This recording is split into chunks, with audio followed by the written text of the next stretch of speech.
రామ్ చరణ్ పుట్టినరోజు సందర్భంగా 'game changer' cinema నుంచి 'జరగండి' అనే మొదటి సాంగ్ రిలీజ్ చేయడం జరిగింది. మొత్తం 4 నిమిషాల 20 సెకన్ల విడివి గల ఈ సాంగ్‌కి తమన్ అద్భుతమైన మ్యూజిక్ అందించడం జరిగింది. ప్రభుదేవా కొరియోగ్రాఫర్ అందించారు. 'జరగండి' అంటూ లిరికల్ వీడియో రిలీజ్ చేసి అభిమానులకు సినిమాపై ఊహించని విధంగా అంచనాలు పెంచడం జరిగింది. ఈ సాంగ్ రామ్ చరణ్‌తో పాటుగా హీరోయిన్ కియారా అద్వానీ అదిరిపోయే స్టెప్పులతో పెర్ఫార్మెన్స్ చేయడం జరిగింది. ఖచ్చితంగా ఈ సినిమా విజయం సాధించాలని అభిమానులు ఆశిస్తున్నారు. 'రామ్ చరణ్ 'త్రిబుల్' రిలీజ్ అయ్యి దాదాపు 2 సంవత్సరాలు కావస్తోంది. 'గేమ్ చేంజర్' సినిమా మొదలుపెట్టి కూడా 2 సంవత్సరాలు కావస్తోంది. శంకర్ దర్శకత్వం వహిస్తున్న ఈ సినిమా షూటింగ్ ప్రారంభంలో శరవేగంగా జరగగా మధ్యలో బ్రేక్ పడడం జరిగింది. శంకర్ అంతకుముందు దర్శకత్వం వహించిన 'ఇండియన్ 2' మూవీ మళ్లీ మొదలుపెట్టాల్సిన పరిస్థితి నెలకొనడంతో 'గేమ్ చేంజర్' షూటింగ్ ఆపడం జరిగింది. ప్రస్తుతం చాలా వేగవంతంగానే షూటింగ్ జరుపుకుంటోంది. ఈ సినిమా తర్వాత నెక్స్ట్ బుచ్చిబాబు సుకుమార్ దర్శకత్వంలో రామ్ చరణ్ సినిమా చేస్తున్నారు.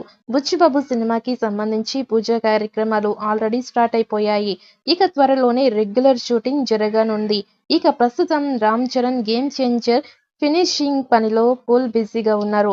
ఇక మొన్ననే వైజాగ్‌లో షెడ్యూల్ జరిగింది. ఇక పొలిటికల్ నేపథ్యంలో మెసేజ్ ఓరియెంటెడ్ తరహాలో శంకర్ సినిమా చేస్తున్నట్టు సమాచారం.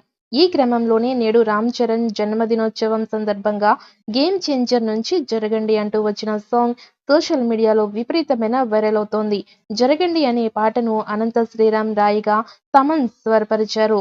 దలేర్ మెహందీ, సునిధి చౌహాన్ పాడారు. ఈ పాట విడుదలకు ముందు సినిమా మేకర్స్ ఎంతో హైప్‌ని క్రియేట్ చేశారు. పాటను చాలా గ్రాండ్‌గా తీశామని చెప్పారు.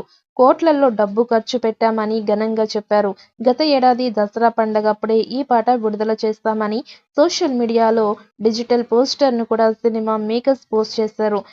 ఏమైందో తెలీదు కానీ ఈ పాట కొన్ని నెలలు వాయిదా పడుతూ వచ్చింది. చివరికి మార్చి 27వ తేదీన విడుదలైంది. వివిధ వేదికల వద్ద ఈ ప్రశ్నని దిల్ రాజు గారికి అడిగితే దానికి సమాధానం దాటవేస్తూ వచ్చారు. ఇక పాటలో క్వాలిటీ కోసమే ఇన్ని రోజులు పడుతోందని ఆయన చెప్పుకొచ్చారు. తమిళ్, తెలుగు, హిందీ భాషల్లో ఈ సినిమా రిలీజ్ కాబోతున్నట్టు పేర్కొన్నారు. ఇది చూసిన రామ్ చరణ్ అభిమానులకు ఈ సినిమా వల్ల మరోసారి నిరాశ ఎదురయ్యింది. ప్రస్తుతం రామ్ చరణ్‌కి ఉన్న పాపులారిటీ దృష్టిలో పెట్టుకొని ఈ సినిమా కానీ పాన్ ఇండియా వైడ్‌గా విడుదలయ్యుంటే ఈ చిత్రం భారీ కలెక్షన్స్‌ని సొంతం చేసుకోవడం ఖాయం.